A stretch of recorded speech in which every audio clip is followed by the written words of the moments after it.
ఎవరైనా సరే ఆరోగ్యంగా ఉండాలంటే శుభ్రత పాటించాలి. మరి శుభ్రత కావాలంటే ఎలిం ప్రొడక్ట్స్ వాడాలి.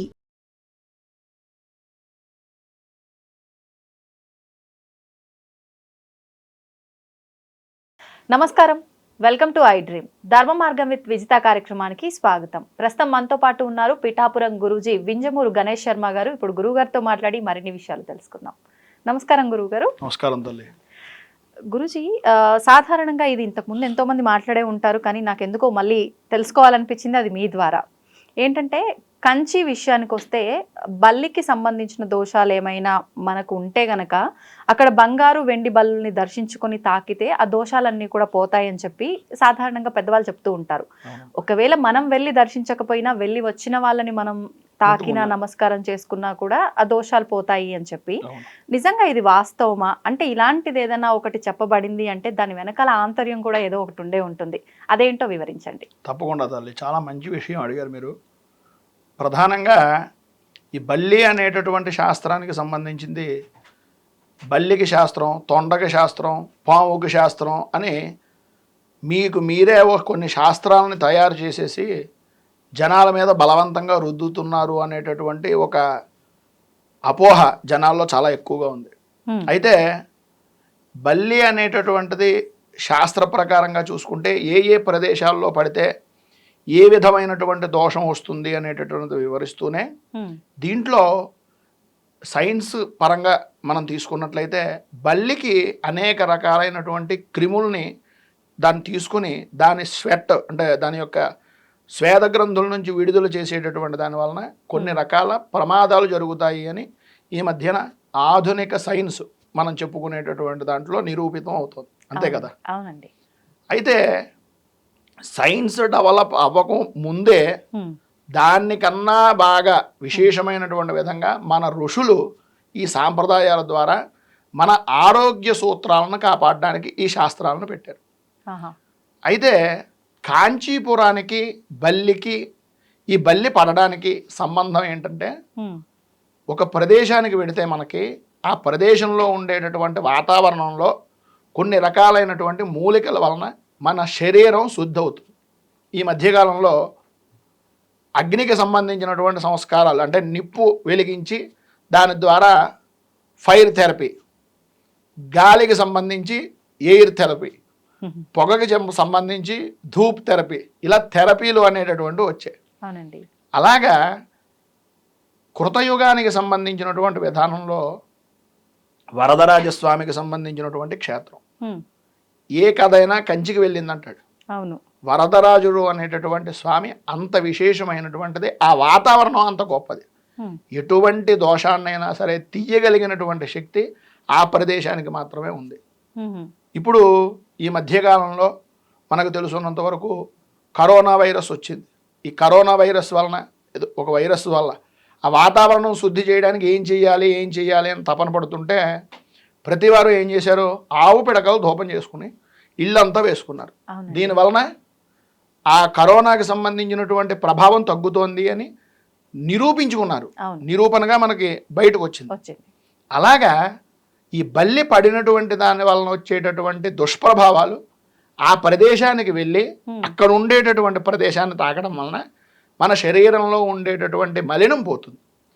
అక్కడ నుంచి వచ్చినటువంటి వ్యక్తిని ముట్టుకున్న ఆ గాలి, దానికి సంబంధించిన స్పర్శ ఉంటుంది కనుక ఈ ప్రభావం వీళ్ళకు కూడా వస్తుంది అనే ఉద్దేశంతో బల్లికి సంబంధించినటువంటి కంచి వెళ్ళి వచ్చిన వారిని ముట్టుకుంటే ఈ రకమైనటువంటి శాంతి జరుగుతుంది అనేటటువంటి విషయాన్ని. అది ఎంతవరకు అండి? అది ఎక్కువ రోజులు ఇప్పుడిప్పుడే వెళ్ళొస్తే ఓకే, ఆ గాలి అదంతా పవర్ వాళ్ళ దగ్గర ఉందేమో అనుకోవచ్చు. కానీ ఎప్పుడు వెళ్ళొచ్చినా సరే మనం వాళ్ళని తాకొచ్చు అని అంటుంటాం కదా. అనుమానం లేకుండా తాకొచ్చు. ఎందు గురించి అనేటటువంటిది ఉదాహరణగా చెప్పుకోవాల్సి వస్తే, కాంచీపురం అనేటటువంటి క్షేత్రం కంచి వరకునే ఉంది అని కూడా అమాయకత్వం. మనకి జగద్గురువులు కూడా ఉపదేశం చేసినటువంటి విషయం ఏంటంటే, మనకి కలియుగంలో అంటే కృతయుగం, త్రేతాయుగం, ద్వాపర యుగం, కలియుగం, 4 యుగాలు. ఈ కృతయుగానికి సంబంధించినటువంటి స్వామి మనకి తిరువనంతపురంలో ఉండేటటువంటి రంగనాథుడైతే, వరదరాజుడు కంచికి అంటే మనకి కృతయుగానికి వరదరాజుడు, త్రేతాయుగం దగ్గరకు వచ్చేటప్పటికి రంగనాథుడు. ద్వాపర యుగానికి వచ్చేటప్పటికి పూరి జగన్నాథుడు, కలియుగంలో ప్రత్యక్ష దైవం కలవు వెంకటనాయక వెంకటేశ్వరుడు. ఈ వెంకటేశ్వర స్వామి వెలిసినటువంటి తిరుమల క్షేత్రం పుష్కరిణి ఎక్కడి నుంచి అయితే ప్రారంభమైందో అక్కడి నుంచి కంచి అమ్మవారు ఉండేటటువంటి ప్రదేశం అంతా కూడా శ్రీపురము అని పేరు దానికి శ్రీపురం. ఎందుకనండి ఆ పేరు? ఆ క్షేత్రానికి ఉండేటటువంటి విశిష్టత అమ్మవారు ఆ ప్రదేశాన్ని పరిపాలించేటటువంటిది అని. ఆ క్షేత్రంలో ఉండేటటువంటివి శ్రీ అంటే బెల్వం, శ్రీ అంటే తులసి, శ్రీ అనేటటువంటి అక్షరాలకు తామరలో కలువలు ఈ అర్థాలు ఉండేటటువంటివి, లక్ష్మీప్రదమైనటువంటివి అని. ఈ ఆరోగ్యం మనకు కావాల్సిందంటే ఆరోగ్యమే మహాభాగ్యం అని కదా మనం చెప్పేది. ఆ రకమైనటువంటి ఔషధీ గుణాలు ఆ ప్రదేశంలో ఉన్నాయి. ఆ కారణంగా ఆ ప్రదేశానికి శ్రీపురము అనేటటువంటి పేరు. ఈ క్షేత్రంలో సాధ్యమైనంత వరకు తిరుమల అందరూ వెడుతూనే ఉంటారు. ఈ తిరుమల వెంకటేశ్వర స్వామి వారి యొక్క దేవాలయంలో మనకి వెంకటేశ్వర స్వామి హుండీ వేయడం, దర్శనం చేసుకోవడం, వచ్చేయడం సాధ్యమైనంత వరకు తెలుసు. కానీ ద్వారానికి ప్రారంభ భాగంలోనే శంఖపాదుడు, పద్మపాదుడు అనేటటువంటి వాళ్ళు ఈ మధ్యకాలంలో బాగా ప్రాచుర్యంలో వాకిలి దగ్గర చూసి వాళ్ళకి పద్మనిధి, శంఖనిధికి నమస్కారం చేసుకుని లోపలికి వెళ్ళడం అనేటటువంటిది చేస్తున్నారు. అలాగా ఈ మూర్తుల్లో ఉండేటటువంటి దాంట్లో 3 రకాల మూర్తులు ఉన్నాయి. ఈ గర్భాలయం లోపలికి వెళ్ళినప్పుడు వెండి వాకిలి దాటిన తర్వాత ఎదురుగుండా ఉండేటటువంటి ధ్వజస్తంభం దగ్గర రంగనాథ స్వామి యుగానికి సంబంధించినటువంటి విధానంలో, ఈ పక్కన వరదరాజస్వామి, లోపల ఉండేటటువంటి మూర్తి కలియుగానికి ప్రతీకగా ఉండేటటువంటి వెంకటేశ్వర స్వామి. వీటిని దర్శనం చేసుకున్నాక సాధ్యమైనంత వరకు ఈ ధర్మపరంగా తెలుసున్నటువంటి వాళ్ళు, పెద్దల ద్వారా తెలుసుకున్నటువంటి వారు కంచి వెళ్ళలేనటువంటి పరిస్థితి ఉంటే రంగరాజస్వామి దేవాలయం అని స్వామివారికి సంబంధించినటువంటి హుండీ ఎదురుగుండా ఉండేటటువంటి దాంట్లో సభ ఏర్పాటు చేస్తారు, ఆరవాల సభ అని. ఆ నృసింహస్వామికి పైకి ఎక్కేటటువంటి ప్రదేశం దగ్గర అక్కడ బల్లి బొమ్మ ఉంటుంది. ఆ బల్లిని తాకడం వలన కూడా కాంచీపురానికి సంబంధించినటువంటి పురం కనుక అది ఆ క్షేత్రంలో ఉండేటటువంటి వనమూలికలతో కూడుకున్నటువంటిది కనుక ఆ ప్రదేశాన్ని ముట్టుకున్న దానికి సంబంధించినటువంటి దోషం పోతుంది. అది మనకు తాకడానికి అనువుగా ఉంటుందండి, బ్రహ్మాండంగా ఉంటుందమ్మా. ఈ మధ్య కాలంలో కొంచెం సెక్యూరిటీ ప్రాబ్లమ్స్ వలన పంపించడం లేదేమో తప్ప అక్కడ అద్భుతమైనటువంటి అది ముట్టుకున్నా సరే. అందు గురించనే మానకుండా తిరుపతిని దర్శనం చేసుకునేటటువంటి సాంప్రదాయం కూడా మన వాళ్ళలో ఏర్పాటు చేశారు. దాంతో పాటు ఆ దర్శనం చేసుకోవడం వలన కూడా లక్ష్మీ సంబంధమైనటువంటి స్థితి కలుగుతుంది, శరీరం కూడా విశేషమైనటువంటి దోషభూయిష్టంగా ఉంటుంది. ఇది దీంట్లో ఉండేటటువంటి అంతరార్థం తల్లి. ఈ కారణంగా బల్లి అనేటటువంటిది శాస్త్రబద్ధమైనటువంటి విధానంలోనే దీనికి సంబంధించినటువంటివి శాంతి కమలాకరం అని ఒక గ్రంథం ఉంది. శాంతి కమలాకరం, శాంతి కమలాకరం. ఇందులో బల్లితో పాటుగా మనకి ఇంట్లో గుడ్లగోబు వచ్చిన, ఇంట్లోకి గబ్బిలాలు వచ్చిన వాటి వలన వచ్చేటటువంటి దోషాలేంటి, అటువంటివి కూడా తేనె పట్టు పట్టడం వలన వచ్చేటటువంటి దోషాలేంటి, వీటిని కూడా సవివరంగా దానికి సంబంధించినటువంటి పరిహారం ఏం చెయ్యాలి, ఎలా చెయ్యాలోతో సహా ఆ గ్రంథంలో ప్రత్యేకంగా లిఖించింది. ఇది శాస్త్రమే, శాస్త్రబద్ధమే. ఎవరు ఎన్ని మూఢనమ్మకాలు అనుకున్నా ఇది మాత్రం సప్రమాణంగా అనుభవించినటువంటి వాళ్ళకి మాత్రమే తెలుస్తుంది. ఇప్పుడు మీరు ఇందాక మాట్లాడుకున్నప్పుడు తిరుపతి, కంచి, ఇంకేదో 3 విషయాలు అని అన్నారు కదా, అది ఇంకొక విషయం ఏంటి గురుగారు? తిరుపతికి సంబంధించినటువంటి విషయంలోనే వరాహ క్షేత్రం అది. అంటే భూ సంబంధమైనటువంటి విషయం నిమిత్తంగా ఇబ్బందులు పడుతున్నటువంటి వారు కానీ, కోర్టుల్లో భూ సంబంధమైనటువంటి వివాదాలు కలుగుతున్నటువంటి వారు కానీ, లేదు ఆరోగ్య విషయం నిమిత్తంగా ఇబ్బంది పడుతున్నటువంటి వారు కానీ ఈ క్షేత్రాన్ని దర్శించుకోవడం వలన దానికి అంటే కృతయుగానికి సంబంధించినటువంటి విధానంలో దేవుళ్ళు, త్రేతాయుగ సంబంధమైనటువంటి దేవుడు, ద్వాపరి అంటే యుగానికి ఒక దేవతా సంబంధమైనటువంటి స్థితిలో కలవు వెంకటనాయక, కలియుగానికి వెంకటేశ్వరుడు దీనికి సంబంధించినటువంటి మూర్తి అనేటటువంటిది చెప్పడం జరిగిందమ్మా. గురుగారు, ఇప్పుడు మనం అంటే ఎవరి భావనను బట్టి వాళ్ళు ఒక్కొక్క రూపాన్ని ఒక్కొక్క రకంగా ఆరాధిస్తాం, కానీ భగవంతుడంతా ఒక్కటే, శక్తి నుంచి ఉద్భవించిన రూపాలే ఇవన్నీ స్వరూపాలు అంటారు కదా. మరి ఎందుకని ఒక్కొక్క యుగానికి ఒక్కొక్క రూపంగా ఇలా ఎందుకు నిర్ణయించబడింది? చాలా అద్భుతమైన ప్రశ్న తల్లి. ప్రధానంగా ఇప్పుడు ఉదాహరణగా తీసుకుంటే లౌకికంగా మాట్లాడుకుందాం. మీరే ఉన్నారు, ఉమ్, మీ నాన్నగారికి కూతురు, ఉమ్, వివాహం అయిన తర్వాత భార్య, ఉమ్, సంతానం కలిగిన తర్వాత పిల్లలు. ఆ మగపిల్లవాడు పుడితే దాని తర్వాత కోడలుగా అత్తగారు, ఆడపిల్ల పుట్టిన ఆయనగా అల్లుడికి అత్తగారు. ఒకే మూర్తి వ్యక్తమయ్యేటటువంటి పరిస్థితుల్లో ఉండే వ్యక్తులను అనుసరించి ఏ విధంగా రూపాంతరం చెంది వరస మారుతుందో, యుగ ధర్మాన్ని అనుసరించి ఉమ్, యుగ సమయంలో ఉండేటటువంటి రాక్షసులు అడిగినటువంటి వరాలను అనుసరించి ఆ దేవతా స్వరూపం ఆ రూపాన్ని ధరించవలసి వచ్చింది తప్ప ఓకే. ఏ విధంగానూ అనుమానం లేదు. ఉదాహరణగా హిరణ్యకశిపుడు ఉన్నాడు. హిరణ్యకశిపుడికి సంబంధించినటువంటి వరం ఏమిటి? ఆ, హిరణ్యకశిపుడు అడిగినటువంటి వరం పగలు చావకూడదు, రాత్రి చావకూడదు, అస్త్రాల చేత చచ్చిపోకూడదు, శస్త్రాల చేత చచ్చిపోకూడదు, భూమి మీద చావకూడదు, గగన మార్గంలో చావకూడదు. ఉమ్, ఇలాగా కొన్ని వందలు వేలు రకాలైనటువంటి షరతులతోటి ఆయన వరాన్ని పొందాడు. చావు మినహాయించి ఏదైనా కోరుకోమన్నారు కనుక ఉమ్, వాటన్నింటికి సరిపోయే విధానంలో నరుడు కాదు, వానరుడు కాదు, మృగము కాదు, అలానే నారసింహ రూపం. ఉమ్, జీవం ఉన్నటువంటి దాంతో చావకూడదు, జీవం లేని దానితోటి చావకూడదు. నఖాలు ఇవి వెదుగుతూ ఉంటాయి. అవును. అలానే ఇవి ఉన్నాయా లేవా అంటే దీనికి జీవం ఉందా లేదా అంటే లేదనే చెప్పొచ్చు, జీవం ఉందా అంటే ఉంది అని చెప్పొచ్చు. ఇవి అస్త్రాలా కాదు, ఇవి శస్త్రాలా కాదు. భూమి మీద ఆకాశం మీద కాకుండా గడప మీద కూర్చోబెట్టాడు. అందు గురించి అని చెప్పేసి సంధికాలంలో ఎలాగా ఉదయము కాదు రాత్రి కాదు సంధ్యాకాలంలో సంహారం చేశారు. వాడు ఏ విధంగా అయితే మరణానికి అవకాశం ఉందో ఆ అవకాశాన్ని తీసుకుని ఏ విధంగా అయితే సంహారం చెయ్యాలో ఆ రూపాంతరము అనేటటువంటిది ఆ పద్ధతిలో వచ్చింది తప్ప ధర్మాన్ని అనుసరించి మాత్రమే అవతారాలు తీసుకోవడం జరిగింది. రూపం ఆ యొక్క ప్రభావాన్ని బట్టి ఉండేటటువంటి అంశాలను అనుసరించి గ్రహాలకు కావచ్చు, వారు కోరుకునేటటువంటి అభిప్రాయానికి కావచ్చు, వారి మనస్సుకు బాగా దగ్గరైనటువంటి రూపానికి కావచ్చు, ఆ భావనతో ఆ దేవతలను పూజిస్తున్నారు తప్ప ఇందులో ఏ దేవుణ్ణి పూజ చేసినా సర్వదేవ కేశవం ప్రతిగచ్చతి అని చెప్పేసి మనకి శాస్త్రం చెబుతున్నటువంటి మాట. సర్వదేవ నమస్కార కేశవం ప్రతిగచ్చతి. ఎవరికి చేసినా విష్ణువుకే చెందేటటువంటిది. ఎందు గురించి అంటే విష్ణువు అనేటటువంటిది వ్యాపించి ఉన్నటువంటి వాడు అనేటటువంటిది కదా అర్థం. ఆ రకంగా విశేషమైనటువంటి రూపాంతరాల్లో మార్పులు అమ్మవారుగా వచ్చినా, ఈశ్వరుడుగా వచ్చినా, విష్ణువుగా వచ్చినా ఏకీకృతమైనటువంటి చైతన్యం ఒక్కటే.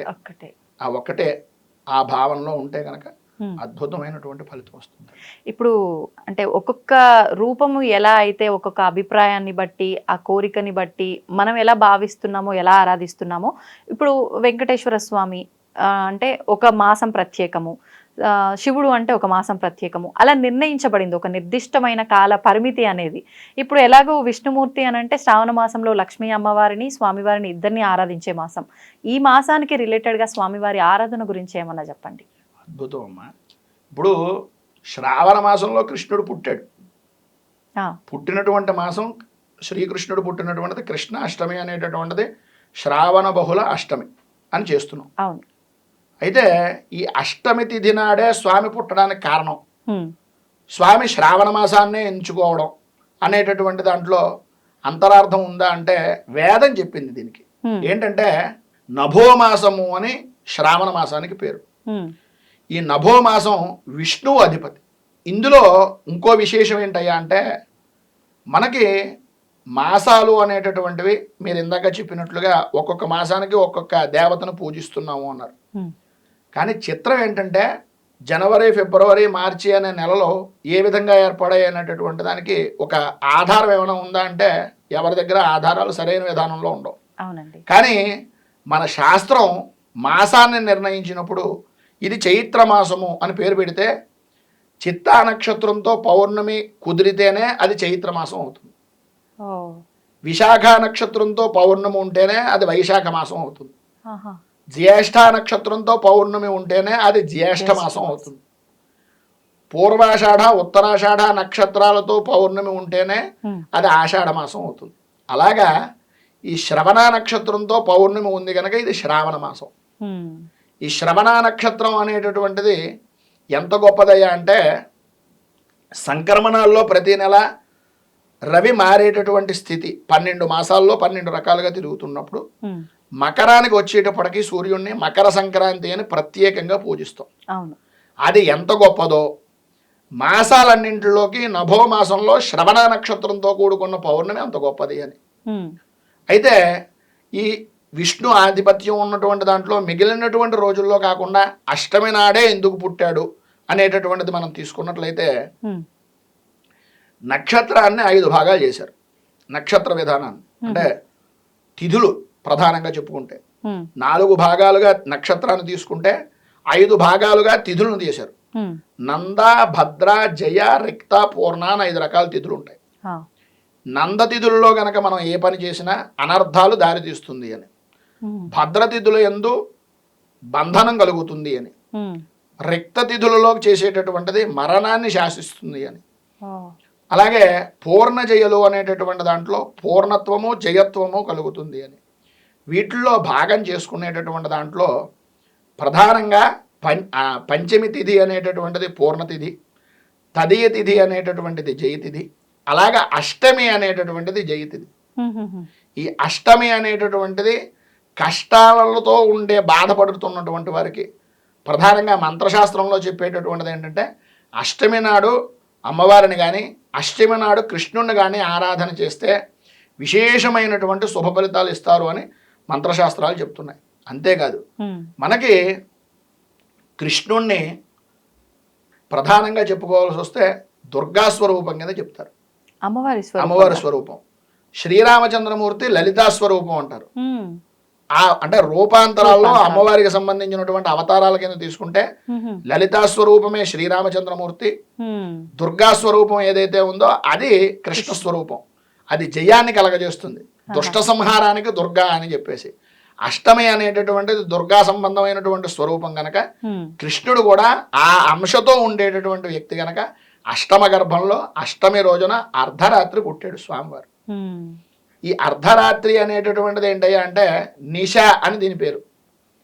లక్ష్మీ సంబంధమైనటువంటి దాంట్లో లక్ష్మీ సహస్రనామాల్లో నిష అని పేరు ఒకటి ఉంటుంది.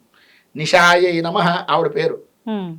ఇందులో గొప్ప అంతరార్థం ఏంటయ్యా అంటే మనకి ఋషి సాంప్రదాయం ఈశ్వరుడికి నందిని, విఘ్నేశ్వరుడికి ఎలకని, సుబ్రహ్మణ్యేశ్వర స్వామి వారికి ఏమో మయూరాన్ని, ఇలా ఒక్కొక్కరికి ఒక్కొక్క వాహనాన్ని ఇచ్చారు. ఇందులో కూడా అంతరార్థం ఉందా అంటే ఋషి సాంప్రదాయం అనేటటువంటిది ఖచ్చితంగా ఏదో ఉపయోగం అనేటటువంటిది లేకుండా మాత్రం పెట్టినటువంటిది కాదు.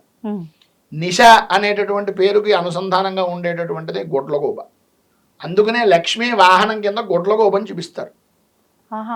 గొడ్లగోబని ఎందుకు చూపిస్తారంటే ఈగ కానీ దోమ కానీ ఎగురుతోంది అనుకోండి, అది మన చెవు దగ్గరికి వచ్చేటప్పటికి ఏదో ఒక రక శబ్దం వినిపిస్తుంది. కానీ గొడ్లగోబ ఎగిరింది అనుకోండి శబ్దం రాదు. అది సైంటిఫికల్ గా కూడా రుజువైంది, మీరు కావాల్సితే చూసుకోవచ్చు. చంచలమైనటువంటి లక్ష్మి శ్రావణ మాసంలో మారుతూ ఉంటుంది. ఆ చంచలమైనటువంటి స్వరూపానికి ప్రతీకగా వెడుతున్నటువంటిది కూడా తెలియదు. లక్ష్మి వెళ్ళిపోయింది, రాత్రికి రాత్రి కోటీశ్వరుడు అయిపోయాడు రా అంటాడు. అంటే అర్ధరాత్రి సమయంలో సంచరించేటటువంటి తల్లి అని. ఆ అర్ధరాత్రి సమయంలోనే గొడ్లగోబ కళ్ళు కనిపించడం, పొగలు కనిపించదు, దానికి రాత్రే కనిపిస్తుంది. దీనికి రాత్రి సంచారం చేస్తూ ఉంటుంది. రాత్రి సంచరించేటటువంటి ప్రతీక గొడ్లగోబ. దాని గురించి లక్ష్మికి ప్రతీకగా గొడ్లగోబను వాహనం కింద పెట్టారు అక్కడ. అందులో ఉండేటటువంటి అంతరార్థం అది. అలాగా మంత్రశాస్త్రంలో కృష్ణుడు అనేటటువంటిది దుష్ట సంహారానికి ఆవిర్భవించినటువంటి ఈ మాసం నభో మాసము అని పేరు దీనికి. అంత విశేషమైనటువంటి కృష్ణుడు ప్రత్యేకంగా ఈ అవతారాన్ని ఆయన తీసుకున్నాడు. ఆయన జన్మించలేదు, జన్మించాడు అని జన్మాష్టమి అని పేరుతో చెప్తున్నాం. కానీ కృష్ణుడు తనంతట తానుగా ఉద్భవించాడు అనే చెప్పేసి చెప్తోంది మనకి భాగవతం చెప్పిన.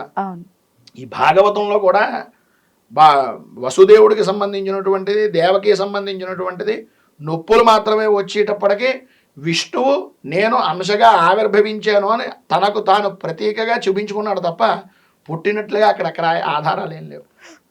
అంత విశేషమైనటువంటి తనంతట తానుగా మూర్తీభవించినటువంటి మనుష్య రూపాన్ని ధరించినటువంటి ఏకైక అవతారం కృష్ణ స్వరూపం.